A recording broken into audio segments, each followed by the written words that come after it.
اعوذ باللہ من الشیطان الرجیم بسم اللہ الرحمن الرحیم۔ سورہ یاسین کا انشاءاللہ تعالیٰ آج ہم مطالعہ مکمل کرنے کی کوشش کریں گے۔ آج جو ہمارا درس ہے اس کی ابتدا ہوگی سورہ یاسین کے چوتھے رکوع سے۔ یہ بات میں نے آپ کے سامنے رکھی تھی کہ سورہ یاسین کے اندر 5 رکوع ہیں، جس میں ابتدائی 2 رکوع جو ہیں وہ ایمان بالرسالت کے اوپر ہیں، جس کا مطالعہ ہم نے مکمل کیا۔ اس میں آپ نے دیکھا کہ کس طریقے سے قرآن بیان کرتا ہے کہ کسی بھی قوم کے اوپر آخری حجت کے طور پہ انبیاء آتے ہیں، رسول آتے ہیں، اور اس کے بعد اگر وہ قوم انکار کر دے تو اس قوم کے اوپر اللہ کا عذاب نازل ہوتا ہے۔ اس کے بعد ہم نے رکوع نمبر 3 میں یہ دیکھا کہ اللہ تعالیٰ اپنی آیات کے ذریعے ایمان باللہ کی طرف توجہ مبذول کرا رہا ہے۔ اللہ اپنی آیات کے اندر آفاق کی نشانیاں بھی دکھا رہا ہے اور انفس کی نشانیاں بھی دکھا رہا ہے۔ اس زمین کے اوپر جو نشانیاں ہیں اس کو بھی اللہ تعالیٰ واضح کر رہا ہے۔ تو اس کے بعد اب ہم انشاءاللہ تعالیٰ جس رکوع کا آغاز کریں گے وہ رکوع ایمان بالآخرہ کے اوپر بات کر رہا ہے، یعنی مرنے کے بعد کی زندگی کے اوپر۔ ایک اور آپ بات نوٹ کریں گے کہ بہت ہی خوبصورتی سے ایک رکوع دوسرے رکوع کے ساتھ انٹرلاک ہوتا ہے۔ اگر آپ کو یاد ہو کہ آخری جو آیت تھی رکوع نمبر 3 کی وہ یہ تھی کہ یہ جو کافرون ہے یہ نبی صلی اللہ علیہ وسلم سے کہتے تھے وَيَقُولُونَ مَتَىٰ هَٰذَا الْوَعْدُ إِن كُنتُمْ صَادِقِينَ، ان سے پوچھو کہ کب آئے گا وہ آخرت کا دن جس کی آپ ہمیں ڈراوا دیتے ہیں، وہ آخرت کا دن کب آئے گا؟ مَا يَنظُرُونَ إِلَّا صَيْحَةً وَاحِدَةً، یہ لوگ انتظار نہیں کر رہے لیکن صرف ایک زوردار دھماکے کا، ایک زوردار چیخ کا، تَأْخُذُهُمْ وَهُمْ يَخِصِّمُونَ، جو کہ ان کو اس صورت میں آ کے پکڑے گا کہ یہ اسی طریقے سے جھگڑ رہے ہوں گے۔ فَلَا يَسْتَطِيعُونَ تَوْصِيَةً وَلَا إِلَىٰ أَهْلِهِمْ يَرْجِعُونَ، اس کے بعد ان کو اتنی بھی مہلت نہیں ملے گی کہ یہ لوگ کوئی وصیت کر سکیں یا یہ اپنے گھر والوں کی طرف ہی واپس جا سکیں۔ یہ وہ آخری آیات تھیں جو کہ ہم نے رکوع نمبر 3 کی تلاوت کی تھی۔ اب آپ یہ دیکھیں کہ رکوع نمبر 4 بالکل اس کے ساتھ کس طرح منسلک ہوتا ہے۔ وَنُفِخَ فِي الصُّورِ، اور جس وقت کے سور میں پھونک مار دی جائے گی، فَإِذَا هُم مِّنَ الْأَجْدَاثِ إِلَىٰ رَبِّهِمْ يَنسِلُونَ، تو اس کے بعد وہ اٹھیں گے اپنی قبروں سے اور اپنے رب کی طرف دوڑ پڑیں گے۔ تو یہاں پر آپ یہ دیکھیے کہ کس طریقے سے قوموں کے اوپر جو عذاب ہے اس کے بعد موضوع پلٹتا ہے اور قیامت کے طرف موضوع آ جاتا ہے۔ یہ جو الفاظ ہے وہ نفخ فی الصور، جب سور میں پھونک ماری جائے گی، اصل میں یہ اس کائنات کی اجل، اس کائنات کی مہلت کے ختم ہونے کی طرف اشارہ ہے۔ قرآن کریم کے مطالعے سے ہمیں اس بات کا پتہ چلتا ہے، اور یہاں پر بھی اگر ہم ان 2 آیات کو آپس میں کمپیئر کریں تو پتہ چلتا ہے کہ ہر انسان کی ایک اجل ہے، اللہ تعالیٰ نے اس کو ایک مہلت دی ہوئی ہے اس دنیا میں۔ اسی طرح اس پوری کائنات کی، اس پوری دنیا کی ایک اجل ہے، جب وہ مہلت ختم ہو جائے گی تو یہ کائنات ختم کر دی جائے گی۔ اور اسی طریقے سے ہر قوم کے لیے ایک اجل ہے کہ اللہ تعالیٰ اس کو مہلت دیتا ہے اس دنیا میں، اور جس وقت اس کی مہلت ختم ہو جاتی ہے اللہ تعالیٰ اس کو بھی تباہ کر دیتا ہے۔ سورہ انعام کی آیت نمبر 2 میں اللہ تعالیٰ فرماتا ہے هُوَ الَّذِي خَلَقَكُم مِّن طِينٍ، اس نے تمہاری تخلیق کی مٹی کے ذریعے، تمہاری تخلیق کا آغاز کیا مٹی کے ذریعے، ثُمَّ قَضَىٰ أَجَلًا، اس کے بعد تم میں سے ہر کسی کے لیے ایک مہلت مقرر کر دی ہے، وَأَجَلٌ مُّسَمًّى عِندَهُ، اور اس کے پاس ایک اور بڑی اجل ہے، ایک اور بہت بڑی مہلت ہے جو اس نے مقرر کر کے رکھی ہوئی ہے، ثم انتم تمترون، اس کے بعد بھی تم لوگ شک کرتے ہو۔ تو یہاں پر آپ یہ دیکھیں سورہ انعام کی اس آیت کے اندر 2 اجل، 2 مہلتوں کا ذکر ہے، ہر انسان کی ایک مہلت ہے اور اس کائنات کی ایک مہلت ہے۔ اس کے بعد سورۃ الاعراف کے اندر اللہ تعالیٰ فرماتا ہے وَلِكُلِّ أُمَّةٍ أَجَلٌ، ہر امت کے لیے بھی ایک مہلت ہے، فَإِذَا جَاءَ أَجَلُهُمْ، اور جب ان کی مہلت آ جاتی ہے، لَا يَسْتَأْخِرُونَ سَاعَةً وَلَا يَسْتَقْدِمُونَ، تو ایک گھڑی بھی نہ تو آگے ہو سکتی ہے نہ ایک گھڑی پیچھے ہو سکتی ہے۔ تو یہ سورہ یاسین کی آیت نمبر 3، یہ آخری جو آیت ہے رکوع نمبر 3 کی، اور پہلی آیت جو ہے رکوع نمبر 4 کی، آپ یہ دیکھیں اس میں ان دونوں اجل کا ذکر کیا گیا ہے۔ سور سے کیا مراد ہے؟ یہ اصل میں سور کے معنی تو ایک ہارن کے ہیں یا نرسنگھے کے ہیں، اور ایک بہت بڑی آواز پیدا کرنے والے انسٹرومنٹ کے ہیں۔ اصل میں یہ غیب کے عالم کے کچھ احوال ہیں جو متشابہات میں بیان کیے جا رہے ہیں۔ یہ کیوں اس طریقے سے کہا گیا کہ جب سور میں پھونک ماری جائے گی تو اس کے بعد سارا معاملہ ختم ہو جائے گا؟ پرانے دور کے اندر کسی بھی بڑے ایونٹ سے پہلے ایک بہت بڑا ہارن ہوتا تھا جس کے ذریعے کہ اعلان کیا جاتا تھا کہ یہ ایونٹ یا تو اسٹارٹ ہونے والا ہے یا کوئی بہت بڑی ہستی جو ہے وہ آنے والی ہے. بادشاہ سلامت کے آنے کے اوپر بھی ایک بہت بڑا ہارن بجایا جاتا تھا, اور کوئی بہت بڑے ایونٹ کے طور پہ یا کسی جنگ کے آغاز سے پہلے بھی اسی طرح کے ایک ٹرمپٹ کے اندر, ایک نرسنگے کے اندر پھونک مار کے اور بہت زوردار آواز پیدا کر کے لوگوں کو بتا دیا جاتا تھا کہ اب یہ ایونٹ شروع ہونے جا رہا ہے. یہاں پر یہ متشابہات میں سے ہے, ہمیں نہیں پتا کہ اس کی کیفیت کیا ہے, لیکن اصل میں اللہ تعالیٰ بتانا یہ چاہ رہا ہے کہ بس جب یہ مہلت مقرر ہوگی, جس وقت یہ مہلت ختم ہو جائے گی, اس وقت یہ ایونٹ کریٹ کر دیا جائے گا, یعنی کہ قیامت کا ایونٹ. آپ قرآن کریم کا اگر مطالعہ کریں گے تو آپ کو ایسا محسوس ہوگا کہ یہ جو سور میں پھونک مارنا ہے یہ 2 یا 3 دفعہ ہوگا. پہلی دفعہ یہ سورہ حاقہ کے اندر الفاظ ہیں فَإِذَا نُفِخَ فِي الصُّورِ نَفْخَةٌ وَاحِدَةٌ, اور جس وقت سور میں پھونک ماری جائے گی پہلی دفعہ, فَحُمِلَتِ الْأَرْضُ وَالْجِبَالُ فَدُكَّتَ دَكَّةً وَاحِدَةً, تو زمین اور آسمان اٹھا کے پٹخ دیے جائیں گے ایک ہی دفعہ میں. یہ وہ اصل میں احوال ہے جو قرآن بتاتا ہے کہ قیامت کے آغاز کے اندر ایک بہت بڑا زلزلہ آئے گا. اذا زلزلت الارض زلزالها واخرجت الارض اثقالها, یہ چاند اور سورج جو ہے یہ گہنا دیے جائیں گے, سورج جو ہے وہ لپیٹ دیا جائے گا. اذا الشمس كورت واذا النجوم انكدرت, تو یہ پہلا نفخہ ہوتے ہی یہ محسوس ہوتا ہے کہ اس کائنات کا جو بھی نظام ہے یہ تلپٹ ہو جائے گا اور یہ کائنات تباہی کی طرف چلی جائے گی. اس کے بعد دوسرے اور تیسرے نفخے کا ذکر سورہ زمر کے اندر موجود ہے. وہاں فرمایا گیا وَنُفِخَ فِي الصُّورِ فَصَعِقَ مَنْ فِي السَّمَاوَاتِ وَمَنْ فِي الْأَرْضِ إِلَّا مَنْ شَاءَ اللَّهُ, اور جس وقت کے سور میں معاف کیجیے گا, جس وقت سور میں پھونک ماری جائے گی تو جو کوئی بھی آسمان میں ہے اور جو کوئی بھی زمین میں ہے وہ سب کے سب بے ہوش ہو جائیں گے, وہ سب کے سب مر جائیں گے. الا من شاء اللہ, سوائے ان کے جن کو کہ اللہ چاہے گا. ثم نفخ فیہ اخرى, اس کے بعد ایک دوسری دفعہ سور میں پھونک ماری جائے گی. فاذا هم قیام ینظرون, تو یہ کھڑے ہو جائیں گے دوبارہ سے اور یہ دیکھنے لگیں گے. یعنی کہ یہ جو آخری نفخہ ہے اس نفخے کو نفخ القیامہ کہتے ہیں, یعنی کہ قیامہ کا مطلب یہ ہے کہ لوگوں کا کھڑے ہو جانا. تو یہاں پر سورہ یاسین کے اندر فرمایا گیا وَنُفِخَ فِي الصُّورِ فَإِذَا هُم مِّنَ الْأَجْدَاثِ إِلَىٰ رَبِّهِمْ يَنْسِلُونَ, اور جب سور میں پھونک ماری جائے گی تو یہ اپنے قبروں سے نکلیں گے اور اپنے رب کی طرف دوڑ پڑیں گے. بعض لوگ یہ کہتے ہیں کہ یہ نفخے 2 ہیں, یعنی کہ پہلا نفخہ کہ جس وقت کہ زلزلہ آئے گا ایک بہت شدید, اور اس کے بعد لوگ مر جائیں گے, یہ ایک ہی نفخہ ہے, اور اس کے بعد ایک دوسری دفعہ سور میں پھونک ماری جائے گی جس کے بعد لوگ زندہ ہو جائیں گے. یہ ساری ایک علمی بحث ہے, لیکن یہاں پر جو بات یہاں بتانے کی کوشش کی جا رہی ہے وہ یہ ہے کہ یہ سارا کا سارا معاملہ ایک مدت تک کے لیے چل رہا ہے. اس کے بعد یہ مدت جب ختم ہوگی تو اللہ کے تعالیٰ کی طرف سے اعلان ہوگا کہ ختم, بس اب آپ اس معاملے کو لپیٹ دیں اور آ جائیں لوگ اپنے حساب کتاب کے لیے.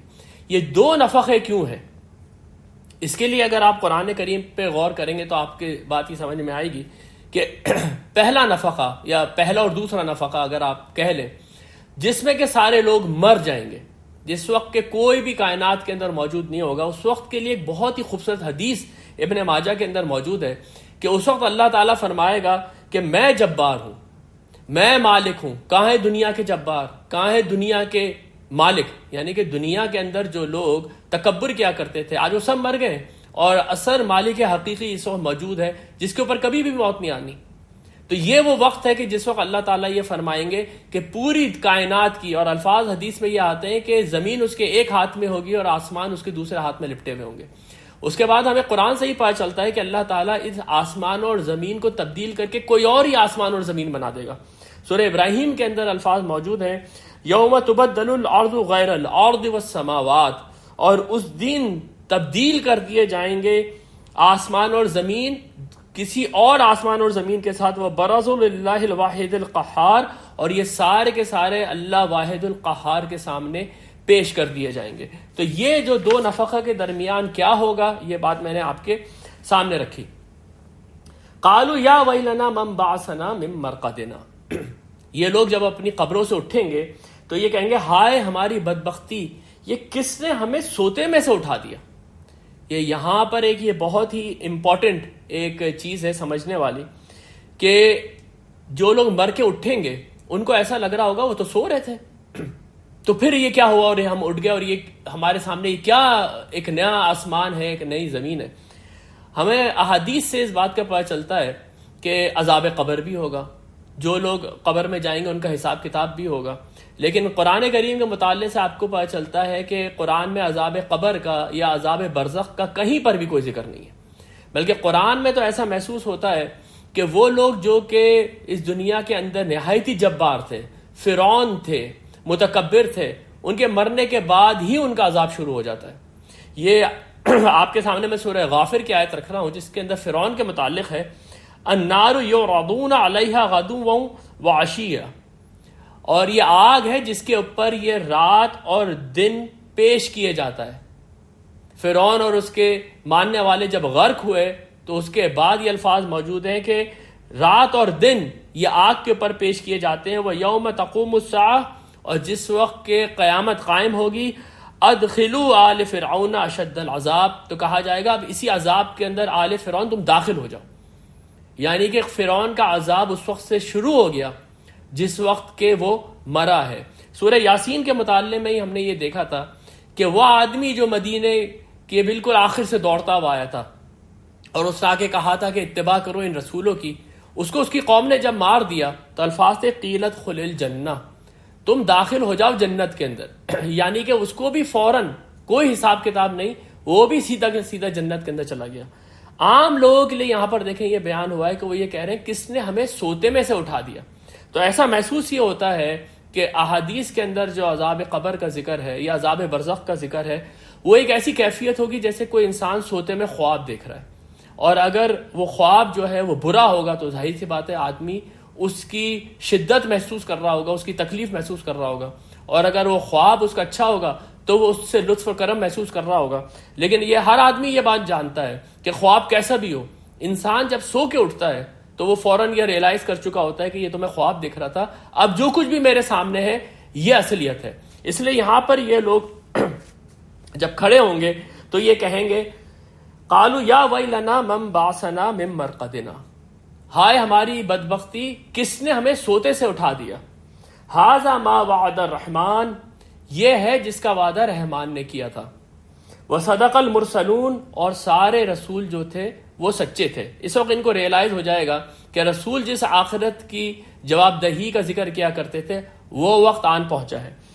سورہ صافات کے اندر یہی آیت آئی ہے، اور اس سے یہ پتہ چلتا ہے کہ یہ الفاظ ان لوگوں کے خود کے ہیں، کیونکہ یہاں پر بعض لوگوں نے کہا ہے کہ جب انہوں نے کہا نا کہ من بعثنا من مرقدنا، کس نے ہمیں سوتے میں سے اٹھا دیا، تو پھر غیب سے آواز آتی ہے کہ ھذا ما وعد الرحمن وصدق المرسلون، کہ یہ رحمان کا وعدہ ہے اور سچ کہا تھا رسولوں نے۔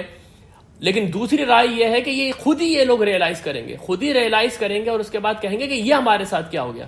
اور یہ جو دوسری بات ہے یہ زیادہ صحیح ہے، کیونکہ قرآن کے مطالعے سے ہمیں یہ پتہ چلتا ہے کہ یہ لوگ پہلے تو بھونچکے رہ جائیں گے جب اٹھیں گے، اور اس کے بعد ان کے منہ سے یہ نکلے گا۔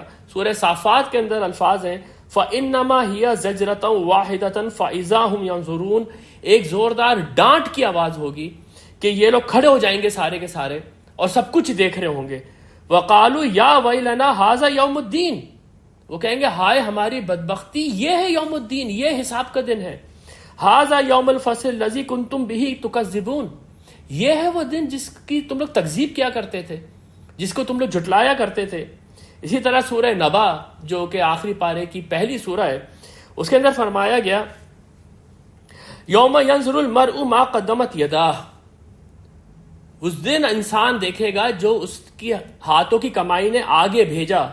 وَيَقُولُ الْكَافِرُ يَا لَيْتَنِي كُنْتُ تُرَابًا، اور اس دن کافر کہے گا کاش کہ آج میں مٹی ہو جاتا، یعنی جب میں مرتا تو اس کے بعد میں مٹی مٹی ہو جاتا، میں دوبارہ نہیں اٹھتا، یہ ہائے کیسا دن میرے سامنے آج آ کے کھڑا ہو گیا ہے۔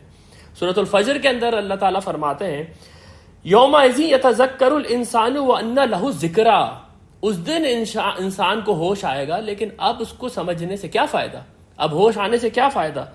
یقول یا لیتنی قدمت لحیاتی، وہ کہے گا کاش کہ میں نے یہ جو زندگی ہے اس زندگی کے لیے کوئی سامان کیا ہوتا، اس زندگی کا کوئی میں نے بندوبست کیا ہوتا۔ ان کانت الا صیحۃ واحدہ، یہ جو معاملہ ہے اس کے لیے اللہ تعالیٰ کو کوئی بہت زیادہ مشینز موبلائز کرنے کی ضرورت نہیں ہے، کوئی بہت زیادہ اس کو فرشتوں کے جھنڈ اتارنے کی ضرورت نہیں ہے. یہ صرف ایک چیخ کی آواز ہوگی، یہ صرف ایک دھماکہ ہوگا. ان کانت الا صیحۃ واحدہ فاذا هم جميع لدینا محضرون، تو یہ سارے کے سارے جمع ہو جائیں گے ہمارے سامنے حاضر ہو کے. فَالْيَوْمَ لَا تُظْلَمُ نَفْسٌ شَيْئًا، اور یہ وہ دن ہے جس دن کسی کے اوپر بھی کوئی ظلم نہیں کیا جائے گا. یہ قرآن کریم کا ایک نہایت ہی امپورٹنٹ فلسفہ ہے. قرآن کریم یہ بتاتا ہے کہ جنت اور دوزخ انسان خود کماتا ہے. اللہ تعالیٰ کسی کے اوپر بھی ظلم نہیں کرتا. انسان اگر جہنم میں جا رہا ہے تو وہ اپنے ہاتھوں کی کمائی کی وجہ سے جا رہا ہے.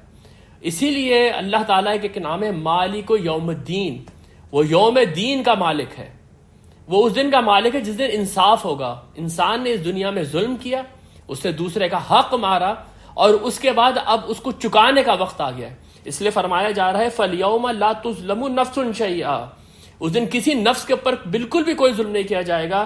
وَلَا تُجْزَوْنَ إِلَّا مَا كُنْتُمْ تَعْمَلُونَ، اور تم لوگوں کو صرف وہی بدلہ دیا جائے گا جو کمائی تم اس دنیا میں کرتے رہے ہو. قرآن کریم میں یہ موضوع بار بار آئے گا. اللہ تعالیٰ کسی کے اوپر ظلم نہیں کرے گا، بلکہ معاملہ کیا ہے، لہا ما کسبت وعلیہا مکتسبت. لہا ما کسبت، تمہارے لیے تمہارے حق میں وہی ہوگا جو تم نے کمایا ہے، اور وعلیہا، تمہارے اوپر وبال اسی چیز کا آئے گا جو کچھ بھی تم نے کمایا. ولا تزر وازرۃ وزر اخری، کوئی جان کسی دوسری جان کا بوجھ نہیں اٹھائے گی. اللہ تعالیٰ قرآن کریم میں فرماتا ہے وما ظلمونا، یہ بنی اسرائیل کے واقعے کا ذکر ہے کہ جب ان کے اوپر عذاب آنے شروع ہوئے تو اللہ تعالیٰ فرماتا ہے وما ظلمونا، ہم نے ان کے اوپر کوئی ظلم نہیں کیا، ولکن کانوا انفسہم یظلمون، یہ تو اپنی جانوں کے اوپر خود ظلم کر رہے تھے. کیونکہ اگر یہ اس دنیا میں ظلم کریں گے تو اللہ تعالیٰ تو انصاف دلائے گا. اللہ تعالیٰ تو کہتا ہے کہ میں قائم بالقسط ہوں، میں تو کھڑا ہوا انصاف کے اوپر ہوں. میں نے تو یہ دنیا قائم اس لیے کی ہے کہ میں لوگوں کو انصاف دوں گا. تو آج انصاف کا وقت آ گیا ہے. وما انا بظلام للعبید، سورہ قاف میں اللہ تعالیٰ فرماتا ہے میں اپنے بندوں کے اوپر ذرہ برابر بھی ظلم کرنے والا نہیں ہوں. تو اس لیے انسان کے ساتھ جو بھی کچھ ہو رہا ہوگا وہاں پر وہ اس کے اپنے ہاتھوں کی کمائی کی وجہ سے ہو رہا ہوگا. ان اصحاب الجنت اليوم فی شغل فاکہون. اب یہاں پر یہ دو جو گروہ ہیں، جنت میں جانے والے اور جہنم میں جانے والے، ان کا ذکر شروع ہو رہا ہے. جب بدلہ دیا گیا لوگوں کو تو کچھ لوگ اس میں سے جنت میں گئے، باغات کے اندر داخل کیے گئے.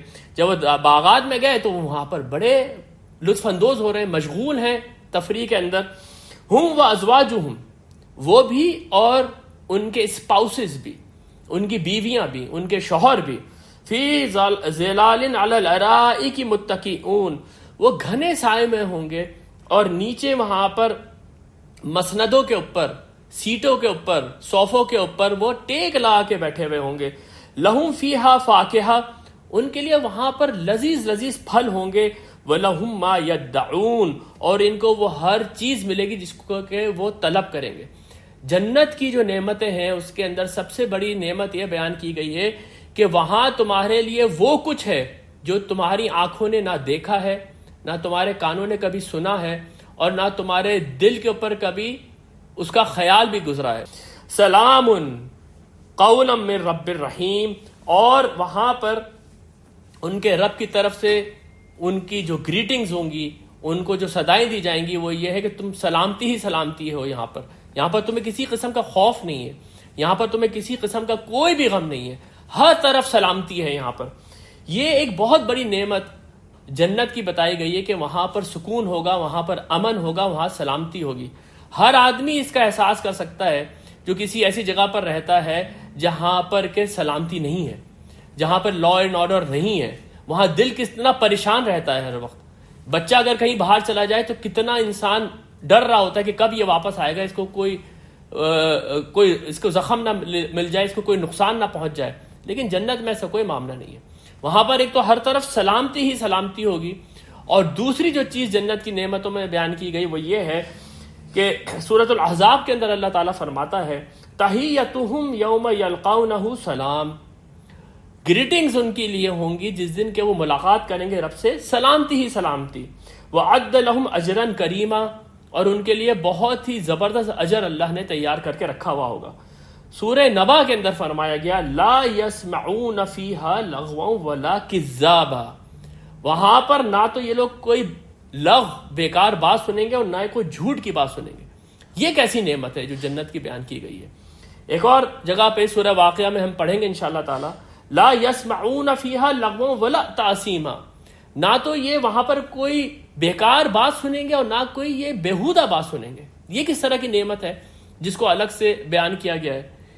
یہ بات ہم سب جانتے ہیں کہ تفریح کی وجہ سے، آپس میں ٹائم پاس کرنے کی وجہ سے لوگ آپس میں گپے لگاتے ہیں جس میں بیہودہ باتیں بھی ہوتی ہیں، جس میں ایک دوسرے کی پگڑی بھی اچھالی جا رہی ہوتی ہے، جس سے بعض اوقات دل جو ہے وہ کراہیت محسوس کر رہا ہوتا ہے، لیکن یہی طریقہ ہے. لیکن جب انسان ذرا سینسٹیو ہوتا ہے، جب وہ دین کی طرف آتا ہے، تو اس کو اس بات کا احساس ہونا شروع ہوتا ہے کہ کسی دوسرے کا دل دکھانا کتنی غلط بات ہے. کوئی بات بھی ایسی نہیں کرنی چاہیے، کوئی طنز بھی ایسا نہیں مارنا چاہیے، کوئی مذاق بھی ایسا نہیں کرنا چاہیے جس سے سامنے والے انسان کا دل دکھے. لیکن اگر اس کے بعد وہ کسی ایسی محفل میں جا کے بیٹھ جائے جہاں پر یہی سب کچھ ہو رہا ہے تو اس کو شدید کوفت ہو رہی ہوتی ہے. یہ شدید کہ یہ کس طرح کے مذاق یہ لوگ کر رہے ہیں، یہ کس طرح کا وقت یہ لوگ ضائع کر رہے ہیں. جنت کے اندر سب سے بڑی نعمت یہ ہے کہ وہاں پر کوئی بیہودہ بات نہیں ہوگی، وہاں پر کوئی ایک دوسرے کے بعد تان اور تشریح نہیں کرے گا، وہاں کوئی اس طرح کے مذاق نہیں ہوں گے جس سے سامنے والے کا دل دکھے گا. یہ اتنی بڑی نعمت ہے جس کا اندازہ کوئی ایسا ہی آدمی لگا سکتا ہے جس کا دل اس وقت نہایت ہی سینسٹیو ہو اور یہ محسوس کرتا ہو کہ یہ کس طرح کی باتیں ہوتی ہیں لوگوں کے درمیان میں جس سے کہ وہ مذاق پیدا کرتے ہیں ایک دوسرے کا دل دکھا کے. اس لیے فرمایا گیا وہاں پر سلام قولا من رب الرحیم، وہاں پر سلامتی ہوگی، یہ قول ہے ان کے رب رحیم کی طرف سے. لا، یا جیسے کہ فرمایا گیا لا يسمعون فیہا لغوا ولا کذابا، نہ تو وہاں پر وہ کوئی بیکار بات سنیں گے اور نہ ہی وہ کوئی جھوٹ کی بات سنیں گے. لا يسمعون فیہا لغوا ولا تأثیما، نہ تو وہاں پر وہ کوئی بیکار بات سنیں گے نہ ہی وہاں پر کوئی بیہودہ اور گناہ کی بات وہ سنیں گے. یہ اتنی بڑی نعمت ہے جس سے کا ذکر قرآن میں کیا گیا جو جنتیوں کو وہاں پر حاصل ہوگی. وَامْتَازُوا الْيَوْمَ أَيُّهَا الْمُجْرِمُونَ، الگ ہٹ کے کھڑے ہو جاؤ اے مجرموں. یہ جس کو کہ ڈاکٹر اسرار احمد بڑے اچھے انداز میں کہتے ہیں، یہ سائملٹینیس کنٹراسٹ ہے جو قرآن کے اندر آتا ہے. یعنی کہ ابھی یہ بتایا گیا کہ جنتی کتنے نعمتوں کے اندر ہوں گے، فوراً بتایا گیا کہ جہنمیوں کے ساتھ کیا سلوک ہو رہا ہوگا، تاکہ انسان خود ہی سامنے دیکھ لے کہ ان دو انجام میں سے کون سا انجام ہے جو اس نے اس دنیا میں ابھی چوز کرنا ہے. الگ ہٹ کے کھڑے ہو جاؤ تم یہ مجرم ہو. یعنی اس دنیا کے اندر تو تم سب ملے جلے تھے. اس دنیا کے اندر تو بعض اوقات ایسا ہوتا تھا کہ غریب آدمی جو ہے اس کو کہا جاتا تھا تم الگ ہٹ کے کھڑے ہو جاؤ، تم کہاں پر یہ امیروں کی لائن میں لگ کے کھڑے ہو گئے ہو. یا ایئرپورٹ کے اوپر الگ سے کھڑا کر دیا جاتا تھا کہ تمہاری نیشنلٹی فلانا ہے تو تم یہاں پر نہیں کھڑے ہو سکتے، یہ وی آئی پی کی لائن ہے. لیکن وہاں پر ایسا نہیں ہوگا، وہاں پر یہ مجرموں کو کہا جائے گا تم الگ ہٹ کے کھڑے ہو جاؤ. وَامْتَازُوا الْيَوْمَ أَيُّهَا الْمُجْرِمُونَ، الگ ہٹ کے کھڑے ہو جاؤ اے لوگ جنہوں نے کہ جرم کیا تھا. اس کے بعد کی یہ جو آیات آ رہی ہیں یہ قرآن کریم کا جو عبادت کا فلسفہ ہے اس کے اوپر شاید سب سے بڑی آیات ہے. الم آہد الیکم یا بنی آدم، جب ان مجرموں کو الگ کر کے کھڑا کیا تو اللہ تعالیٰ نے ان سے کہا کہ اے بنی آدم، میں نے تم سے ایک عہد نہیں لیا تھا ان لا تعبدوا الشیطان، کہ تم شیطان کی عبادت نہیں کرو گے. اب کوئی مجھے یہ بتائے کہ شیطان کی عبادت کون کرتا ہے؟ کون شیطان کے لیے نماز پڑھتا ہے؟ کون شیطان کے لیے حج کرتا ہے؟ یہاں پر عبادت سے مراد اس کی اطاعت ہے، اس کا کہنا ماننا ہے. یہ ہمارے یہاں عبادت کا ایک بہت ہی مختصر تصور، ایک بہت ہی انکمپلیٹ تصور ہے کہ نماز، روزہ، حج، زکوٰۃ دراصل عبادت ہے. نہیں، عبادت تو یہ ہے کہ انسان اللہ کا شکر ادا کر کے اپنی پوری زندگی اس کی اطاعت کے اندر گزار دے. جس کی مینیفیسٹیشن کچھ عبادات ہیں، نماز ہے، روزہ ہے، حج ہے، زکوٰۃ ہے. لیکن انسان اگر اللہ کا ناشکرہ بن جائے اور وہ اپنی مرضی کی کرنے لگے، وہ اپنے نفس کو الہ بنا لے، تو اصل میں وہ اللہ کی عبادت نہیں کر رہا، وہ شیطان کی عبادت کر رہا ہے. کیونکہ شیطان نے ہی اللہ سے کہا تھا کہ میں ان کو بہکاؤں گا، ان میں سے اکثر لوگ تیرے ناشکرے ہوں گے، ان میں سے کوئی تیرا شکر نہیں ادا کرے گا. یہ آیات ہم پچھلے دروس کے اندر پڑھ چکے ہیں. تو یہاں پر اللہ تعالیٰ یہ فرما رہا ہے کہ میں نے تم سے عہد نہیں لیا تھا کہ تم الم آہد الیکم یا بنی آدم ان لا تعبدوا الشیطان، تم شیطان کی عبادت نہیں کرنا، انہ لکم عدو مبین، وہ تمہارا کھلا ہوا دشمن ہے، اس کی دشمنی کوئی پوشیدہ نہیں ہے، وہ اعلانیہ تمہارے ساتھ دشمنی کرتا ہے، وَنِعْبُدُونِی، اور تم میری عبادت کرو گے، ھذا صراط مستقیم، یہ سیدھا راستہ ہے، یہ صحیح راستہ ہے جس پہ کہ تم لوگوں نے چلنا تھا۔ یہاں پر ایک اور بات جو بہت ہی گہرے فلسفے کی ہے کہ اللہ تعالیٰ نے یہ عہد ہر انسان سے کب لیا تھا، یہ کون سا عہد ہے جو اللہ تعالیٰ ہمیں یاد دلا رہا ہے۔ اس کے بارے میں یہ بات جان لیجئے کہ قرآن کا یہ کلیم ہے، قرآن کا یہ فلسفہ ہے کہ اس دنیا میں آنے سے پہلے تمام انسانوں کی روحوں کو پیدا کیا گیا تھا اور ان کو اللہ تعالیٰ کے سامنے شعور کے ساتھ پیش کیا گیا تھا۔ ہم سب اس وقت پیدا کیے گئے تھے اور ہم سب اس وقت شعوری طور پہ یہ بات دیکھ رہے تھے کہ ہمیں تخلیق کرنے والا اللہ ہے، اور اس وقت اللہ نے ہم سے ایک عہد لیا تھا۔ یہ سورہ اعراف کی آیت ہے، بہت ہی مارکۃ العرا آیت ہے۔ وَإِذْ أَخَذَ رَبُّكَ مِن بَنِي آدَمَ مِن ظُهُورِهِمْ ذُرِّيَّتَهُمْ، اور اس وقت کو یاد کرو جب کہ اللہ نے، جب کہ تمہارے رب نے بنی آدم کی پشت سے، یعنی کہ انسانوں کی کمر سے اس کی ذریت کو، اس کی نسلوں کو نکالا، وَأَشْهَدُهُمْ عَلَىٰ أَنفُسِهِمْ، اور ان سب سے عہد لیا ان کے سامنے، أَلَسْتُ بِرَبِّكُمْ، کیا میں تمہارا رب نہیں ہوں؟ قالوا بلا شہدنا، سب نے کہا تھا بالکل ہم اس بات پہ گواہ ہیں، ان تقولوا یوم القیامت انا کنا عن ھذا غافلین، کہ یہ عہد میں نے تم سے اس لیے لیا ہے کہ قیامت کے دن تم یہ نہیں کہہ دینا کہ ہم تو اس بات سے غافل تھے۔ اب کوئی آدمی یہ سوچ سکتا ہے کہ یہ عہد ہمیں کہاں یاد ہے، کسی کو بھی نہیں یاد، لیکن تاریخ اس بات کی گواہ ہے کہ انسان نے جیسے ہی شعور سنبھالا ہے وہ سب سے پہلے خدا کی تلاش میں نکل گیا ہے، وہ سب سے پہلے اس بات کی تلاش میں نکل گیا ہے کہ یہ کائنات کس نے بنائی ہے۔ ساری دنیا کے علوم، سارے دنیا کے فلسفے اسی انسان کی کھوج سے پیدا ہوئے ہیں۔ مولانا سید ابو العلا مودودی اس آیت کی تفسیر میں نہایت ہی زبردست ایک حاشیہ لکھتے ہیں کہ پوری کی پوری نسل انسانی اس بات کی گواہ ہے کہ ہر جگہ، ہر دور میں لوگ اٹھ رہے ہیں اور وہ یہ تلاش کر رہے ہیں کہ ہمارا رب کون ہے، ہمیں کس نے بنایا ہے، یہ کائنات کس نے بنائی ہے۔ یہ جو وعدہ ہے یہ ہمارے سب کانشیس کے اندر اس وقت موجود ہے، یہ ہمارے اندر پہچان پیدا کرتا ہے غلط کی اور صحیح کی، جس کی وجہ سے ہر انسان اپنے دل کے اندر برائی کو برائی سمجھتا ہے اور سچائی کو سچائی سمجھتا ہے اور اس کائنات کے بنانے والے کی تلاش میں لگ جاتا ہے۔ لیکن بات صرف یہیں تک محدود نہیں تھی، اس کے بعد اللہ تعالیٰ نے جب پیغمبر مبعوث کیے تو ہر پیغمبر نے یہ وعدہ ہر انسان کو یاد دلایا، وَلَقَدْ بَعَثْنَا فِي كُلِّ أُمَّةٍ رَسُولًا، ہم نے ہر امت کے اوپر رسول اٹھائے، أَنِ اعْبُدُوا اللَّهَ وَاجْتَنِبُوا الطَّاغُوتَ، جنہوں نے یہ کہا کہ دیکھو اللہ کی عبادت کرو اور طاغوت کی اور شیطان کی عبادت سے، اس کی بندگی سے دور رہو۔ ہم لوگ جو مسلمان ہیں، ہم لوگ تو اپنی نماز کا آغاز اس وعدے کی تجدید سے کرتے ہیں، ایاک نعبد و ایاک نستعین، ایاک نعبد و ایاک نستعین، ہم تیری ہی عبادت کرتے ہیں اور تجھ سے ہی مدد مانگتے ہیں۔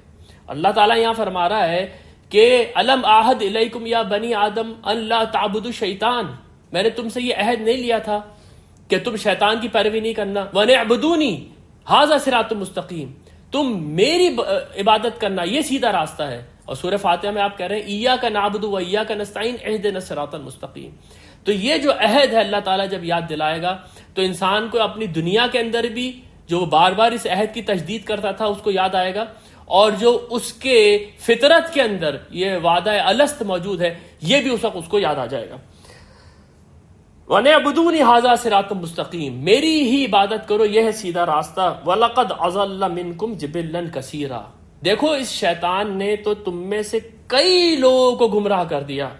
افلم تکونوا تعقلون، تم لوگوں کو بالکل بھی عقل نہیں تھی اس وقت۔ یہ کتنا زوردار بیان ہے کہ وہ تمہیں گمراہ کر رہا ہے، وہ تمہیں تباہی کی طرف لے کے جا رہا ہے، اکثر لوگ بھٹک رہے ہیں، تم لوگ عقل نہیں تھی کہ تمہیں جا کے ایک دن اپنے رب کے سامنے حساب دینا ہے۔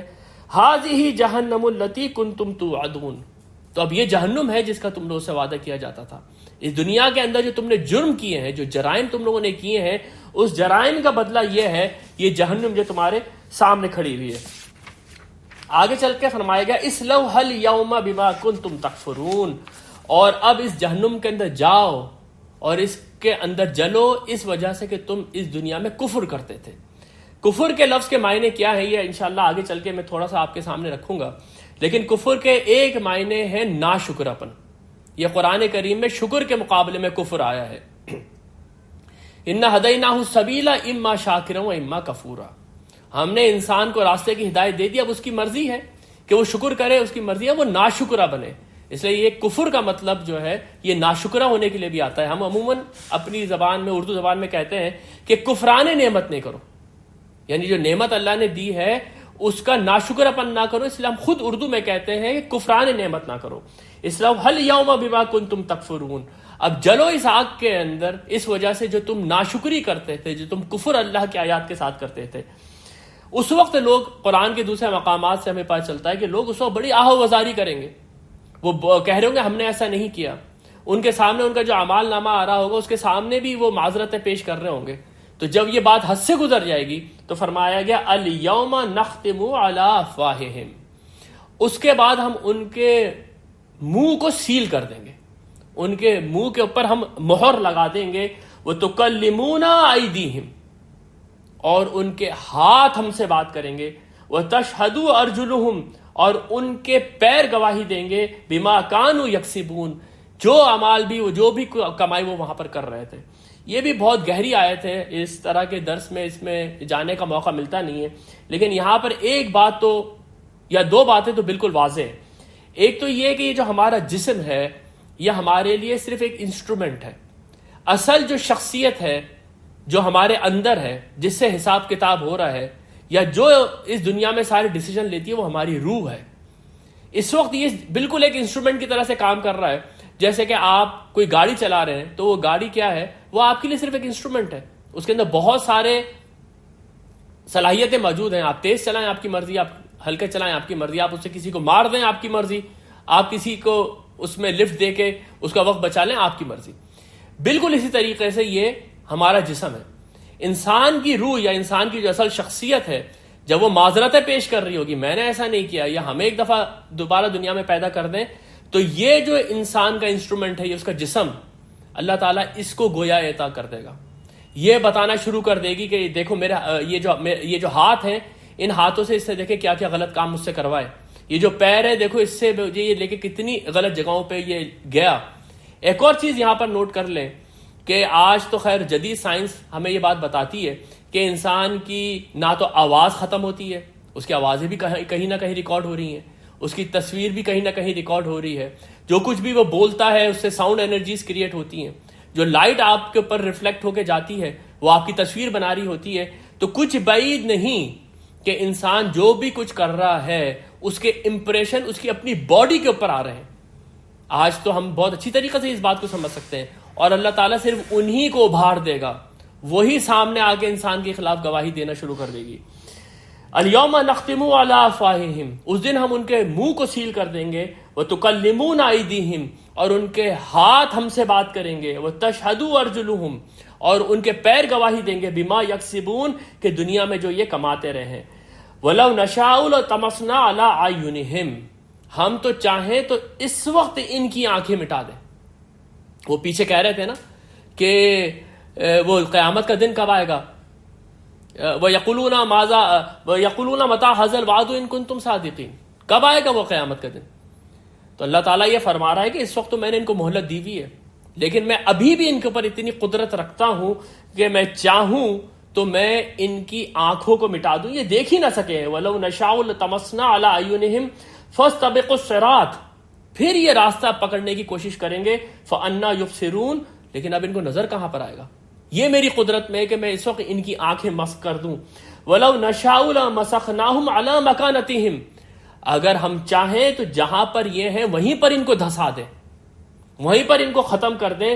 فَمَا اسْتَطَاعُوا مُضِيًّا وَلَا يَرْجِعُونَ، تو ایسا نہیں ہے کہ یہ آگے بھی نہیں جا سکیں گے اور پیچھے بھی نہیں آ سکیں گے۔ قیامت کے دن تو ہمارا پورا زور ہوگا ان کے اوپر، لیکن ایسا نہیں ہے کہ یہاں پر زور نہیں ہے، یہاں پر بھی ہماری پوری قدرت ان کے اوپر ہے، لیکن ان کو ایک مہلت دی ہوئی ہے، ہم جب چاہیں ان سے ان کی آنکھوں کی بصیرت اور جہاں یہ کھڑے ہوئے وہاں پر ان کو مسخ کر دیں۔ یہ بھی ایک ریگولر ٹاپک ہے قرآن کا، جس میں اللہ تعالیٰ یہ فرماتا ہے کہ میں جتنا یہ دیکھنا چاہتے ہیں میں ان کو دیکھنے دیتا ہوں، جتنا یہ سننا چاہتے ہیں میں ان کو سننے دیتا ہوں، حالانکہ جو کفر یہ کر رہے ہوتے ہیں اس کے بعد میں چاہوں تو میں یہیں پر ان کو ختم کر دوں۔ سورہ بقرہ کے دوسرے رکوع میں جہاں پر کہ کافروں کے بعد منافقین کا ذکر ہے، وہاں پر بھی آگے چل کے اللہ تعالیٰ ان منافقین کے لیے کہتا ہے وَلَوْ شَاءَ اللَّهُ لَذَهَبَ بِسَمْعِهِمْ وَأَبْصَارِهِمْ، اللہ تعالیٰ چاہے تو ان کی سماعت کو بھی لے جائے اور ان کی آنکھوں کی بینائی کو بھی لے جائے۔ ان اللہ علی کل شیء قدیر، اللہ تعالیٰ ہر چیز کے اوپر قادر ہے۔ لیکن اللہ تعالیٰ نے جو مہلت ان کو دی ہوئی ہے اس میں یہ اگر تھوڑا دیکھنا چاہتے ہیں، تھوڑا سبق سیکھنا چاہتے ہیں تو اللہ تعالیٰ ان کو دیکھنے دیتا ہے، لیکن ان کے کفر کے اوپر ان کو ڈائریکٹلی اور فوراً نہیں پکڑ لیتا۔ وَمَن نُعَمِّرْهُ نُنَكِّسْهُ فِي الْخَلْقِ، اور جس کی عمر ہم زیادہ کر دیتے ہیں اس کی ہم تخلیق کو پھیر دیتے ہیں۔ یہ بات ہم سب جانتے ہیں کہ انسان جب چھوٹا ہوتا ہے تو نہ وہ بیچارہ خود سے اپنے بول و براز کا خیال کر سکتا ہے، نہ تو وہ خود اپنے پیمپرز چینج کر سکتا ہے، نہ خود وہ کچھ کھا سکتا ہے، ماں باپ کے ہاتھوں میں ہوتا ہے۔ اس کے بعد اس کے اوپر جوانی آتی ہے اور اس کے اندر طاقت آتی ہے، اس وقت جو ہے وہ ایک متکبر بن کے کھڑا ہو کے اللہ کے اوپر مثالیں کستا ہے کہ کون یہ کر دے گا، کون مردوں کو دوبارہ پیدا کر دے گا، کون مرنے کے بعد ہمیں دوبارہ اٹھا دے گا۔ لیکن کیا وہ دیکھتا نہیں کہ اگر اس کی عمر زیادہ ہو جائے نُنَكِّسْهُ فِي الْخَلْقِ، اس کی ساری یہ توانائیاں دوبارہ ختم ہو جاتی ہیں، دوبارہ سے وہ ایک بچہ بن جاتا ہے، دوبارہ سے وہ بستر کے اوپر جا کے پڑ جاتا ہے اور دوسرے لوگوں کے اوپر منحصر ہو جاتا ہے۔ یہ وہ دیکھتا نہیں ہے کیا؟ قرآن کے اندر اللہ تعالیٰ یہ بار بار انسان کو سمجھاتا ہے کہ اس وقت یہ جو جوانی ہے یا اس وقت جو یہ تمہارے اوپر طاقت کا بھوت چڑھا ہوا ہے، اسی دنیا کے اندر یہ کئی دفعہ اتر جاتا ہے، تو کس بات کے اوپر تم لوگ تکبر کر رہے ہو؟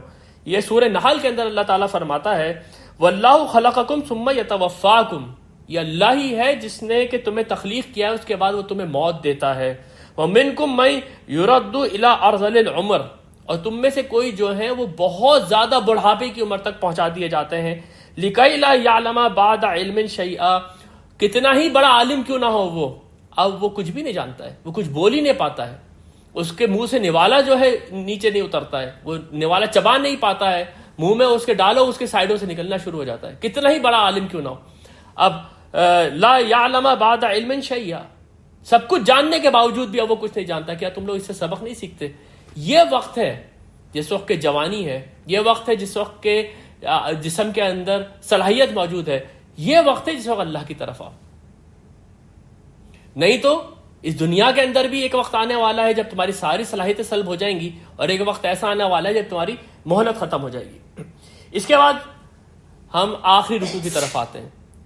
ایک تصحیح یہاں پر آپ کر لیں کہ میں نے آپ لوگوں کے سامنے یہ بات رکھی تھی کہ سورہ یاسین کے جو پہلے 2 رکوع ہیں وہ ایمان برسالت کے اوپر ہے، اور اس کے بعد جو درمیان کا رکوع ہے وہ ایمان باللہ کے اوپر ہے، اس کے بعد آخر کے 2 رکوع جو ہیں وہ ایمان بالآخرہ کے اوپر ہے۔ اس میں تصحیح کر لیجئے کہ جو چوتھا رکوع ہے وہ ایمان بالآخرہ کے اوپر ہے، اور یہ جو آخری اور 5واں رکوع ہے یہ نہایت ہی خوبصورت سمری ہے پورے کے پورے قرآن کی، نہایت ہی خوبصورت سمری ہے پورے کے پورے سورہ یاسین کی۔ یہاں پر یہ سارے موضوعات بار بار ایک دوسرے کے ساتھ مل کر آتے چلے جائیں گے۔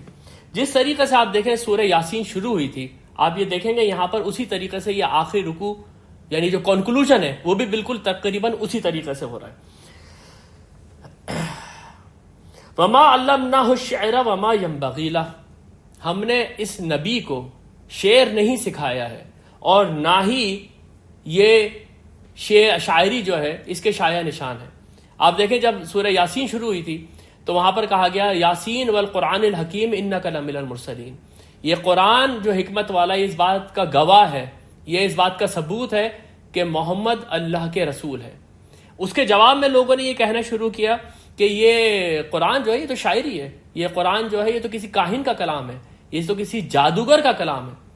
پورے قرآن میں اللہ تعالیٰ اس کو ریجیکٹ کرتے ہوئے آ رہے ہیں، اور یہ بات تاریخ سے ثابت ہے کہ کئی ایسے شعراء جو شاعری کے سارے نکات کو بہت اچھی طرح جانتے تھے، انہوں نے جب نبی صلی اللہ علیہ وسلم سے یہ قرآن سنا تو وہ کہہ اٹھے نہیں یہ شاعری نہیں ہے۔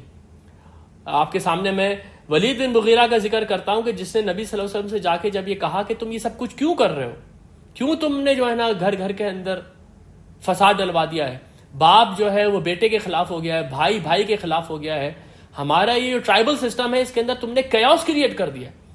نبی صلی اللہ علیہ وسلم خاموشی سنتے رہے. جب انہوں نے اپنی بات ختم کی تو آپ نے کہا کہ کیا میں اب عرض کروں کچھ، اور انہوں نے سورہ حامیم سجدہ کی تلاوت شروع کر دی. یہ ولید بن مغیرہ خاموشی سے سن کے بیٹھا ہوا سن رہا تھا. جب انہوں نے ختم کی تلاوت انہوں نے کہا کہ یہ میرا جواب ہے آپ کو. جب وہ واپس گئے ہیں تو ان کی شکل ہی بدلی ہوئی تھی. تو لوگوں نے کہا کہ ولید آپ کے ساتھ کیا ہو گیا؟ ان کا میں ایک ایسا کلام سن کر آ رہا ہوں جو پورے عرب پہ چھا جائے گا، اس شخص کو اس کے حال پہ چھوڑ دو. اگر یہ جیت گیا پورے عرب سے تو تمہاری بھی فتح اسی کے اندر ہوگی. اس کے بعد لوگوں نے ان کو مجبور کیا، نہیں آپ بتائیں کہ وہ کیا بولتے کیا ہیں، وہ کیا چیز ہے جو وہ پڑھتے ہیں. تو وہ پہلے کسی نے کہا وہ شاعری کرتے ہیں. ان کا نہیں، یہ شاعری نہیں ہے، ہم شاعری کو بہت اچھی طریقے سے جانتے ہیں، یہ شاعری نہیں ہے. کسی نے کہا کہ اچھا یہ پھر کاہنوں جیسا کلام ہے کہ وہ فارچون ٹیلر کی طرح سے بات کرتے ہیں. اس نے کہا وہ بھی ہم اچھی طرح جانتے ہیں، یہ وہ بھی نہیں ہے. تو جب لوگوں نے ذرا گھور کے دیکھنا شروع کیا ولید کو کہ اچھا تمہارے اوپر بھی محمد کا جادو چل گیا، تو وہ اس نے بڑا سوچ کے کہا ہم یہ کہہ سکتے ہیں کہ یہ ایک جادو ہے جو کہ جس کے کانوں میں پڑتا ہے وہ اس کے سحر کے اندر آ جاتا ہے. تو یہ جو پورے قرآن کے اندر آپ کے اوپر الزامات لگتے رہے ہیں، اس کے جواب میں قرآن کیا کہتا رہا ہے. دیکھیں سورہ حاقہ کے اندر الفاظ ہیں، فلا اقسم بما تبصرون، میں قسم کھاتا ہوں ہر اس چیز کی جس کو کہ تم لوگ دیکھتے ہو، وما لا تبصرون، اور میں قسم کھاتا ہوں گواہی دیتا ہوں ان سب چیزوں کی جس کو تم نہیں دیکھتے. تمام غیب اور تمام شہادہ کی قسم کھا کے اللہ تعالیٰ فرماتا ہے انہ لقول رسول کریم، یہ ایک بہت بزرگ فرشتے کا کلام ہے. وما ہوا بقول شاعر، یہ کسی شاعر کا قول نہیں ہے.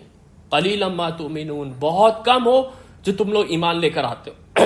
ولا بقول کاہن، یہ کسی فارچون ٹیلر کا، یہ کسی کاہن کا کلام نہیں ہے. قلیلا ما تذکرون، بہت کم ہے جو تم لوگ نصیحت اختیار کرتے. تو پھر یہ کیا ہے، یہ کیا چیز ہے جو نازل ہو گئی ہے؟ تنزیل من رب العالمین، اس کی تنزیل ہے، اس کا اتارا جانا ہے رب العالمین کی طرف سے. اور یہی یہاں پر کہا جا رہا ہے کہ وما علمناہ شعر، ہم نے یہ شاعری نہیں سکھائی ہے اپنے رسول کو. وما ینبغی لہ، نہ ہی یہ شاعری شاعر نشان اس کے کہ ہمارا رسول سیکھے. شاعری میں اور قرآن میں کیا فرق ہے؟ دیکھیں شاعری کے اندر جو اصل غرض و غائد ہوتی ہے شاعر کی وہ یہ کہ وہ ایک فائن آرٹ کے طور پہ، ایک تفریح کے طور پہ سامنے لوگ ایک کلام پیش کریں، لوگ اس سے محظوظ ہوں. آپ کو کلام پسند آیا بہت اچھی بات ہے، آپ کو کلام پسند نہیں آیا آپ کہہ دیں مجھے کلام پسند نہیں آیا. لیکن قرآن کا یہ معاملہ نہیں ہے. قرآن تو اپنے بارے میں یہ کہتا ہے، یہ سورہ طارق کے الفاظ ہیں، وَالسَّمَاءِ ذَاتِ الرَّجِّ وَالْأَرْضِ ذَاتِ الصَّدْرِ، میں قسم کھاتا ہوں آسمان کی جو برستا ہے، اور میں قسم کھاتا ہوں زمین کی جو کہ پھٹتی ہے اور اپنے اندر سے غلہ آتی ہے. اِنَّهُ لَقَوْلٌ فَصْلٌ، یہ فیصلہ کن کلام ہے، یہ تمہاری قسمتوں کا فیصلہ کرنے آ گیا ہے. وما ہوا بالہزل، یہ کوئی ہنسی مذاق نہیں ہے، یہ کوئی تفریح نہیں ہے. یہ فرق ہے قرآن میں اور شاعری میں. شاعری کے اندر اسی طرح کا ردم ہے، اسی طرح کی جو ہے ایک میوزک سا ہے اس کے اندر، ایسا ہی کچھ قرآن کے اندر انسان کو محسوس ہوتا ہے، لیکن اس میں کوئی تفریح نہیں ہے. وہ بہت سیریس اسٹف ہے، وہ تمہاری تقدیر کا فیصلہ ہے. القرآن حجت لک و علیک، قرآن قیامت کے دن یا تو تمہارے خلاف گواہی دے گا یا تمہارے حق میں گواہی دے گا. اس لیے یہ فرمایا گیا ہے کہ وما ینبغی لہ، یہ نبی کے لیے شاعر نشانی نہیں ہے کہ وہ شاعری کریں. تو پھر یہ کیا چیز ہے؟ ان ہوا الا ذکر و قرآن مبین، یہ تو ایک یاد دہانی ہے، یہ تو ایک ریمائنڈر ہے. کس چیز کا ریمائنڈر ہے؟ جس کا ذکر پہلے آ چکا ہے کہ تم لوگوں کو مرنے کے بعد اٹھنا ہے، اور اٹھنے کے بعد تم لوگوں نے اپنے اعمال کا حساب دینا ہے. یہ تو اس کا ایک ریمائنڈر ہے جو تمہارے سامنے آ گیا ہے. وقرآن مبین، اور ایک واضح قرآن ہے. لِيُنذِرَ مَنْ كَانَ حَيًّا، اور یہ اس کے لیے ہے اتارا گیا ہے تاکہ خبردار کر دے جو کہ زندہ ہے. یہ بہت بڑی آیات ہے. ان آیات کو ظاہر سی بات ہے اس مختصر ہم پروگرام کے اندر زیادہ کھول بھی نہیں سکتے. لِيُنذِرَ مَنْ كَانَ حَيًّا، تاکہ خبردار کر دے اس کو جو کہ زندہ ہے. بہت سارے لوگ سامنے زندہ نظر آتے ہیں لیکن ان کے دل مر چکے ہیں، ان کے دلوں کے اوپر تالے پڑ چکے ہیں. ان کو جب یہ بتایا جاتا ہے کہ ایک تمہارا رب ہے جس کے سامنے تم نے پیش ہونا ہے، تو وہ ایک کان سے سن کے دوسرے کان سے نکال دیتے ہیں اور دنیا میں اپنا رویہ وہی رکھتے ہیں. یہ جو الفاظ ہیں نا لمن کان حیًّا، یہ وہی الفاظ ہیں جو کہ سورہ یاسین کے بالکل ابتدا کے اندر آ چکے ہیں کہ سواء علیہم انذرتہم ام لم لا تنذرہم، برابر ہے ان کے اوپر آپ ان کو خبردار کریں یا آپ ان کو خبردار نہ کریں. یہ وہی الفاظ ہیں جو کہ سورہ بقرہ کے اندر آ چکے ہیں، ختم اللہ علی قلوبہم وعلی سمعہم، اللہ تعالیٰ نے ان کے دلوں کے پر مہر لگا دی ہے. صم بکم عمی فہم لا یرجعون، یہ اب بالکل مردوں کی طریقے سے ہیں، یہ بالکل جانوروں کی طریقے سے ہیں. اس لیے ان لوگوں کے اوپر قرآن کا کوئی اثر ہونے والا نہیں ہے. قرآن کا اثر ہوگا ان لوگوں کے اوپر جن کے دل زندہ ہے، جن کے دل نرم ہے، جو کہ تصدیق کرتے ہیں کہ ہاں یہ ایک رسول کا کلام ہے. وَيَحِقَّ الْقَوْلُ عَلَى الْكَافِرِينَ، اور یہ ایک قول فیصل ثابت ہوگا کافروں کے اوپر. کافروں کے اوپر یہ لاسٹ وارننگ ہے. اگر انہوں نے ابھی بھی انکار کیا تو بس ٹھیک ہے کہ اللہ تعالیٰ نے جو فرمایا تھا کہ میں جہنم سے بھر دوں گا جنوں کو اور انسانوں کو، جو سورہ یاسین کے پہلے رکوع میں آیا تھا کہ ان میں سے اکثر کے اوپر اللہ کا قول جو ہے وہ واجب ہو گیا ہے، اس لیے اب یہ سن کے نہیں دیں گے. یہ دوبارہ وہی ذکر یہاں پر آ گیا. وَيَحِقَّ الْقَوْلُ عَلَى الْكَافِرِينَ. اس کے بعد آپ دیکھیں اولم يروا انا خلقنا لهم مما عملت ایدینا انعاما. یہاں پر سب سے پہلے ذکر آیا ایمان برسالت کا، ویسے ہی جیسے سورہ یاسین کے ابتدا میں تھا. اب دوبارہ سے اللہ کی آیات کی طرف توجہ دلائی جا رہی ہے، یعنی کہ ایمان باللہ کی طرف موضوع دوبارہ سے چلا جاتا ہے.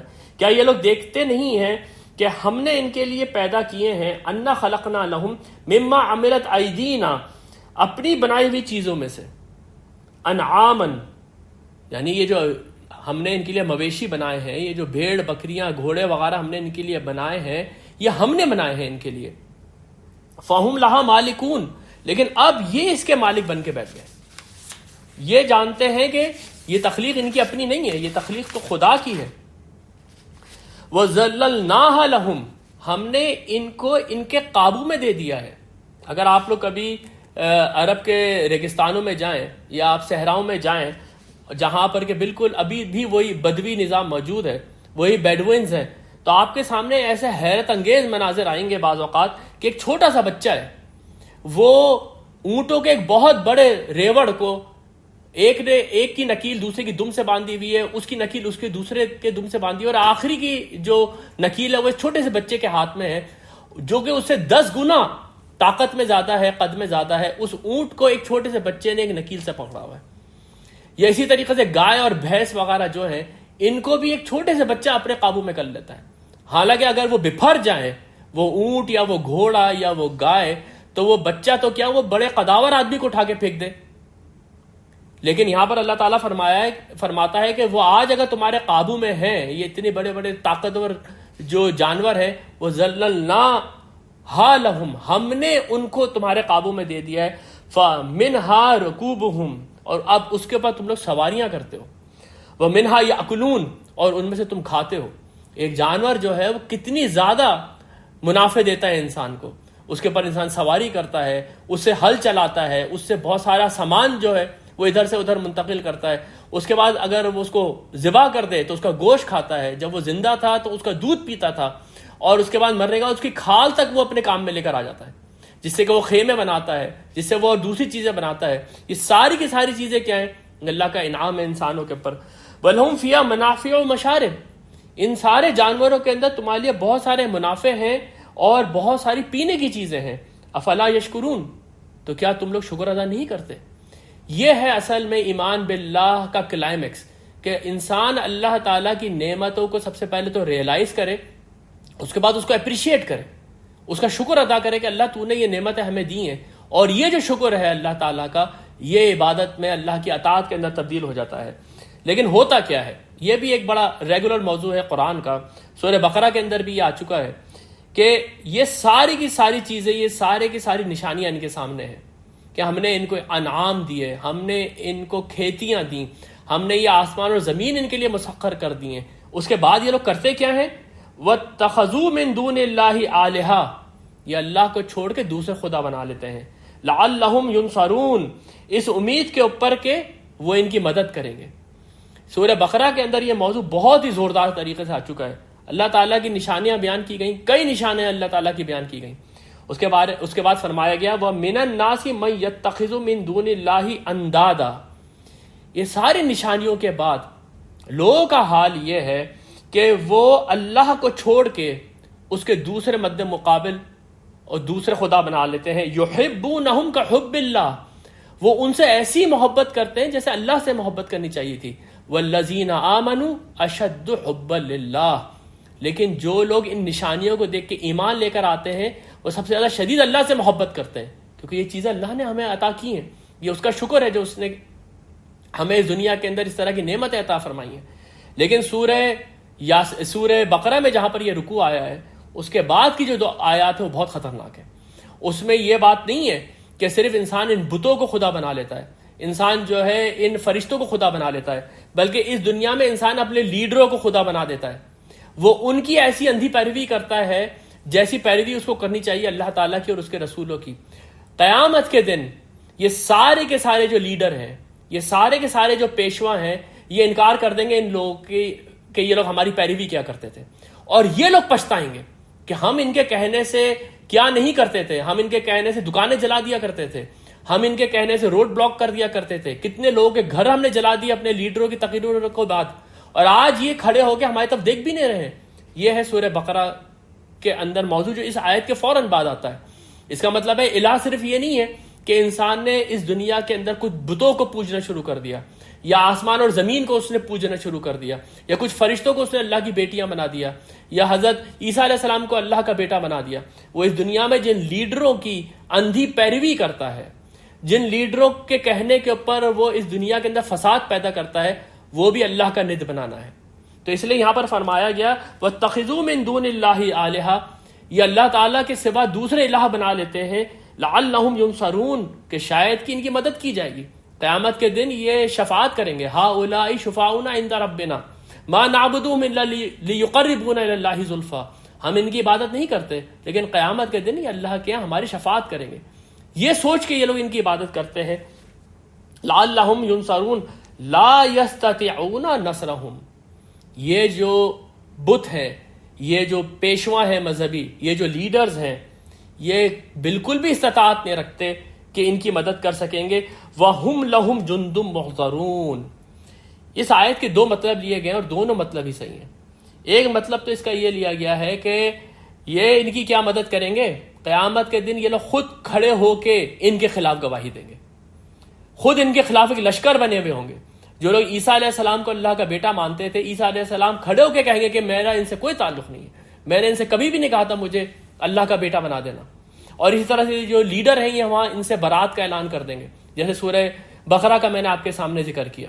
اس کے ایک دوسرے معنی یہ ہے کہ یہ جو لیڈرز ہیں، یہ جو بت انہوں نے بنائے ہوئے ہیں، جو ان کے بڑے بڑے آستانے ہیں جہاں پر اتنے بڑے بڑے میلے ٹھیلے ہوتے ہیں، یہ سارا کا سارا اس لیے ہے کہ یہ لوگ، یہ جو پیروی کر رہے ہیں، یہ ان کے لیے ایک فوج بنے ہوئے ہیں۔ اگر یہ لوگ ہٹ جائیں یہاں پر تو ان بتوں کی، ان دوسرے معبودوں کی تو کوئی حیثیت نہیں ہے۔ ان کے جو ٹیمپلز ہیں، ان کے جو مقبرے ہیں، وہ سارے کے سارے ویران پڑ جائیں اگر یہ سارے کے سارے لوگ ان کے سامنے جھکنا چھوڑ دیں۔ وَلَهُمْ جُنْدٌ مُحْضَرُونَ فَلَا يَحْزُنْكَ قَوْلُهُمْ، اے نبی یہ ساری باتیں بالکل واضح ہیں، اس کے بعد بھی یہ لوگ جب آپ کا انکار کرتے ہیں تو آپ کا دل اس پہ غمگین نہ ہو، آپ کا دل اس کے اوپر غمگین نہ ہو۔ یہ موضوع پہلے بھی آ چکا ہے، نبی صلی اللہ علیہ وسلم کے لیے قرآن میں کئی جگہ پر آیا کہ وَلَقَدْ نَعْلَمُ إِنَّكَ يَضِيقُ صَدْرَكَ بِمَا يَقُولُونَ، ہم اچھی طرح جانتے ہیں کہ آپ کا دل بھجتا ہے ان باتوں سے جو کہ یہ لوگ کر رہے ہوتے ہیں۔ اور سورہ انعام کے اندر فرمایا گیا ہے قَدْ نَعْلَمُ إِنَّهُ لَا يَحْزُنْكَ الَّذِي يَقُولُونَ، اے نبی ہم جانتے ہیں کہ آپ کا دل بہت غمگین ہوتا ہے ان باتوں سے جو یہ لوگ کرتے ہیں۔ فَإِنَّهُمْ لَا يُكَذِّبُونَكَ، یہ لوگ جو ہے یہ آپ کی تکذیب نہیں کرتے، وَلَكِنَّ الظَّالِمِينَ بِآيَاتِ اللَّهِ يَجْحَدُونَ، بلکہ یہ ظالم تو اللہ کی آیات کا انکار کر رہے ہیں۔ آپ غمگین نہ ہوں۔ وَلَا يَحْزُنْكَ قَوْلُهُمْ إِنَّا نَعْلَمُ مَا يُسِرُّونَ وَمَا يُعْلِنُونَ، ہم جانتے ہیں جو باتیں یہ لوگ کرتے ہیں اعلانیہ اور جو باتیں یہ چھپ چھپ کے کر رہے ہیں، ہم ان سب کا حساب لے لیں گے۔ یہ جو آخری حصہ ہے سورہ یاسین کا، میرا دل یہ چاہتا ہے کہ میں صرف اس کا آپ کے سامنے ترجمہ پڑھ دوں جو اس کے اندر روانی ہے اور جو اس کے اندر اللہ تعالیٰ کا شدت کا کلام ہے اس کے اندر ہی سارے معنی پوشیدہ ہیں. تو میری کوشش بھی یہی ہوگی کہ میں صرف اور صرف اس کے معنی آپ تک منتقل کر دوں جو اس کی انٹینسٹی ہے اس کے ساتھ، اور آپ لوگ خود محسوس کریں کہ یہ کیا کلام الہی ہے جس کے لیے شاعر نے کہا ہے کہ وہ بجلی کا کڑکا تھا یا صوت ہادی عرب کی زمین جس نے ساری ہلا دی. یہ وہ مقام ہے قرآن کا جہاں پر کہ آپ کو یہ شدت جو ہے کلام کی یہ بہت زیادہ محسوس ہوگی. یہ سورہ یاسین کا کنکلوژن ہے. اولم یر الانسان، تو کیا انسان دیکھتا نہیں، انا خلقناہ من نطفہ، ہم نے اس کو پیدا کیا ہے ایک گندے پانی کی بوند سے، فاذا ہوا خصیم مبین، اور آج یہ بڑا جھگڑالو بن کے کھڑا ہو گیا. وضرب لنا مثلا، ہمارے لیے بڑی مثالیں بناتا ہے. ونسی خلقہ، اور اپنی تخلیق یہ بھول گیا. آج یہ کھڑے ہو کے ہمارے لیے باتیں کر رہا ہے، یہ اپنی تخلیق بھول گیا. یہ کیسے گندے پانی کی بوند سے پیدا کیا گیا تھا. قال من یحیی العظام وہی رمیم، کیا مثالیں پیش کرتا ہے، کیا باتیں کرتا ہے. ارے وہ کون ہے جو ان مردہ ہڈیوں کو دوبارہ سے زندہ کرے گا. قل، اے نبی آپ ان سے کہہ دیں، یحیی الذی انشأھا اول مرہ، وہی پیدا کرے گا ان کو دوبارہ جس نے ان کو پہلی مرتبہ پیدا کیا تھا. پہلی مرتبہ ایک بوند سے جب انسان کو تخلیق کیا تو اس کے بعد وہ دوبارہ کیوں نہیں پیدا کر سکتا. قل یحیی الذی انشأھا اول مرہ، وہی پیدا کرے گا دوبارہ جس نے ان کو پہلی مرتبہ پیدا کیا تھا. وہو بکل خلق علیم، اور وہ اپنی مخلوق سے، وہ اپنی تخلیق سے اچھی طرح سے باخبر ہے. قد علمنا ما تنقص الارض منہم وعندنا کتاب حفیظ، یہ سورہ قاف کے اندر ہے کہ مرنے کے بعد اگر ان کے جسم کو مٹی کھا رہی ہے تو اس کا ایک ایک ذرہ کہاں جا رہا ہے وہ تک ہمارے علم میں ہے، اور ایک کتاب کے اندر ہم نے ہر چیز کو لکھا ہوا ہے. وعندنا کتاب حفیظ، ہمارے پاس ایک محفوظ کتاب ہے. وہو بکل خلق علیم، وہ ہر طریقے کی کریشن سے بہت اچھی طرح سے واقف ہے. الذی جعل لکم من الشجر الاخضر نارا، اس کی جو کلائمیکس ہے کریشن کا، اس کی ایک چھوٹی سی مثال دیکھ لو کہ جو ہرے بھرے درخت ہیں اس کے اندر سے آگ پیدا ہو جاتی ہے. فاذا انتم منہ توقدون، اور پھر تم اس میں سے اپنے ہاتھ کو تاپتے ہو. ویسے تو یہ ایک بہت خوبصورت موضوع ہے کہ کس طریقے سے پانی سے اللہ تعالیٰ درخت پیدا کرتا ہے، لیکن ان درختوں کی لکڑیوں کے اندر یہ صلاحیت موجود ہے کہ وہ آگ پیدا کرتے ہیں. آگ اور پانی ایک دوسرے کے دشمن ہیں، ایک کو دوسرے پہ ڈالو تو وہ دوسرا ختم ہو جاتا ہے. لیکن ایک ہی چیز سے اللہ کی تخلیق دیکھو کہ وہ پانی سے پیدا ہونے والے یہ سرسبز درختوں میں سے آگ پیدا کر دیتا ہے، اور جس کے بعد یہ لوگ اس سے فائدہ اٹھاتے ہیں. لیکن خاص طور پہ یہاں پر یہ دو درختوں کا ذکر ہے جن کو مرخ اور افار کہا جاتا تھا. یہ جو دو درخت تھے یہ عرب صحرا کے اندر آگ جلانے کے لیے استعمال کرتے تھے، اور ان سے آگ ایسے نکلتی تھی جیسے اگر پتھروں کا آپ رگڑیں آپس میں تو اس سے چنگاریاں نکلتی ہیں، اسی طریقے سے اس کی لکڑیوں کو آپس میں رگڑنے کی وجہ سے اسی طریقے سے آگ نکلا کرتی تھی. تو یہ خاص اللہ تعالیٰ کا انعام تھا عربوں کے اوپر جب کہ وہ صحرا میں سفر کرتے تھے کہ ان کے پاس ایسے درختوں کی لکڑیاں ہوتی تھیں جس سے وہ جب چاہے اس سے آگ پیدا کر لیتے تھے. اولیس الذی خلق السماوات والارض بقادر، کیا ایسا نہیں ہے کہ جس نے آسمانوں کو اور زمین کو تخلیق کیا ہے وہ اس بات پہ قادر ہے اللہ ان یخلق مثلہم، کہ وہ تمہارے جیسی ایک اور چیز پیدا کر دے، تمہاری مثال پیدا کر دے. یہ آسمان و زمین کی تخلیق دیکھ لو اور اپنی تخلیق دیکھ لو. اور یہ یہاں پر جو الفاظ ہے اللہ ان یخلق مثلہم، تو اس سے اشارہ یہ بھی نکلتا ہے کہ یہ ضروری نہیں ہے کہ یہی بدن اللہ تعالی ہمارا پیدا کر دے گا. قیامت کے دن اس کے بعد انسان کو جو بدن دیا جائے گا وہ بدن ڈیفرنٹ ہوگا. وہ جنت کے لیے جو جسم ہوگا وہ بالکل مختلف ہوگا. اس کو نہ تو رفع حاجت کی ضرورت ہوگی، نہ اس کے جسم سے جو پسینہ نکلے گا اس میں بدبو ہوگی. یہ ہمیں سارے احادیث ہمیں احوال پتہ چلتے ہیں. اور جہنم کے لیے جو جسم دیا جائے گا وہ جہنم ایسا ہوگا، وہ جسم ایسا ہوگا کہ جہنم کی آگ اگر اس کی کھال کو چاٹ لے گی تو وہ کھال دوبارہ اس کے اوپر آ جائے گی. یہ سورہ نساء کے اندر موجود ہے بیان. اس کا مطلب ہے وہ عذاب کے اوپر عذاب کا بدلہ چکھے گا. تو اللہ تعالیٰ اس بات پہ قادر ہے کہ مثلہم، یہ جو تمہارے جسم ہے ان کی مثال کوئی دوسری چیز پیدا کر دے. بلا، کیوں نہیں، وَهُوَ الْخَلَّاقُ الْعَلِيمُ، وہ بہت ہی ماہر کریٹر ہے. وہ بہت ہی جاننے والا خلاق ہے. انما امرہ اذا اراد شیئا، جب بھی وہ کسی چیز کو کرنے کا ارادہ کرتا ہے، ان یقول لہ کن، تو وہ صرف اتنا کہتا ہے کہ ہو جا، فیکون، اور وہ چیز ہو جاتی ہے. اس کو کوئی بہت را مٹیریل اکٹھا کرنے کی ضرورت نہیں ہے، اس کو کوئی مشینیں موبلائز کرنے کی ضرورت نہیں ہے، اس کو بڑی بڑی کرینیں لگانے کی ضرورت نہیں ہے، اس کو بہت بڑی لیبر فورس نہیں چاہیے کسی بھی چیز کو کرنے کے لیے. وہ صرف کہتا ہے کن، اور یہ ساری کی ساری چیزیں ہو جاتی ہیں. یہ چیز کس طریقے سے آج سائنٹیفکلی پروف ہو رہی ہے، یہ انشاءاللہ تعالیٰ یہ کبھی میں آپ کے سامنے رکھوں گا کہ اللہ تعالیٰ کی بدلتی ہوئی نظر اس کائنات کو تبدیل کر سکتی ہے. جو آج ہم کانشیسنس کے پرابلم کو دیکھتے ہیں کوانٹم میکینکس کے اندر، وہ کچھ نہیں ہے، وہ یہی ہے. انشاءاللہ اس کے اوپر ہم کبھی بات کریں گے. قرآن کریم کے اندر اللہ تعالیٰ فرماتا ہے وَمَا أَمْرُنَا إِلَّا وَاحِدٌ كَلَمْحٍ بِالْبَصَرِ، اور ہمارا حکم تو ایسا ہوتا ہے کہ جیسے بس آنکھ جھپک گئی ہے. اتنی سی دیر کے اندر ہم جو چاہیں وہ ہم دوبارہ سے پیدا کر سکتے ہیں، جو چاہیں ہم تخلیق کر سکتے ہیں. فَسُبْحَانَ الَّذِي بِيَدِهِ مَلَكُوتُ كُلِّ شَيْءٍ، اور بہت ہی پاک ہے وہ ذات جس کے ہاتھ میں ہر چیز کا مکمل اقتدار ہے. یہ سبحان کا لفظ وہاں پر استعمال ہوتا ہے جب آپ یہ کہتے ہیں کہ اللہ کی ذات ہر نقص سے، ہر کمزوری سے، ہر ڈیفیشنسی سے بالاتر ہے. اس کے اندر کوئی ڈیفیشنسی نہیں ہے. یہ جو ساری کی ساری تم باتیں سمجھ رہے ہو کہ کرنا بہت مشکل ہے، اس کے لیے صرف یہ آنکھ کا جھپکنا ہے، اس کو صرف کن کا کہنا ہے، کیونکہ وہ سبحان ہے، اس کی ذات ہر نقص سے بالاتر ہے. وَإِلَيْهِ تُرْجَعُونَ، اور اسی کی طرف تم لوگ پلٹ کے جاؤ گے. بارک اللہ لی ولکم فی القرآن العظیم ونفعنی وإیاکم بالآیات وذکر الحکیم.